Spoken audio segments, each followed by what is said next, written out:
you're here at the Taranaki Emergency Management Centre in what's called the ops room, the operation room. And this is Todd. Todd, what would happen if there was likely to be an eruption of Taranaki? Well, if there's likely to be an eruption in this little space right here, we'd see a whole lot of people come together to start monitoring and collecting information so we can help make really good, clear decisions to what we do to look after our community. Right, so lots of people, lots of activity, important decisions to be made. But what about the people out and about in Taranaki? What do you want them to do?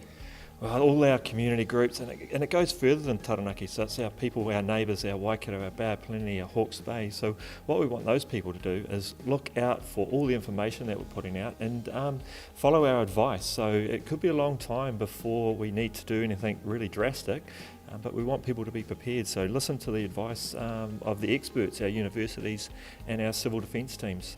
Keeping up to date must be really important because it would depend a lot on what was happening on Taranaki, and it wouldn't always be the same. You can't exactly predict what will happen. But what area would you have to evacuate to be safe? Well, immediately straight away if there's some activity, what we'll do is evacuate the national park. So that's a nice big ring around the mountain. It's really clear on a map if you have a look on a map.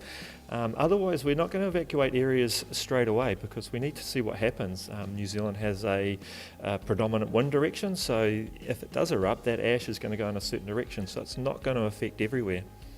Right, and again, that's really important to think about your communication channels, keeping up to date with information. So, before an eruption, it might be years and years and years away. What should we all be thinking about now?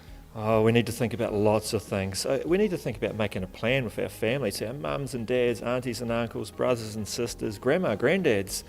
So when we're at school, we know what to do, or when mum and dad or auntie and uncles are at work, they know what to do. So we all have a common place to meet. And it's thinking about what we have in our cupboards or our getaway kits or our grab bags as well. So our masks, our PPE, our pet food, our baby food, stuff like that. So we need to make those really nice, clear plans. And ash would be a real health hazard, so hence the goggles and masks that you might have to think about here in Taranaki, as opposed to Canterbury where the risk would more likely be earthquakes. So a lot to think about, but I guess it's all part of being a bit more resilient. Yeah, it is, and everybody sees what's going on around New Zealand, around the world with floods and earthquakes. So it's about us being prepared for everything and thinking about what we have and making ourselves more resilient if we have one of these natural disasters. Hey, thanks, Todd. It's really important that we do think about these things. Yeah, it is. And that's part of our role at Civil Defence across New Zealand, is we're trying to help people become more aware and more resilient and more ready to react to anything that might affect their family, their community. Kia ora. Thank you.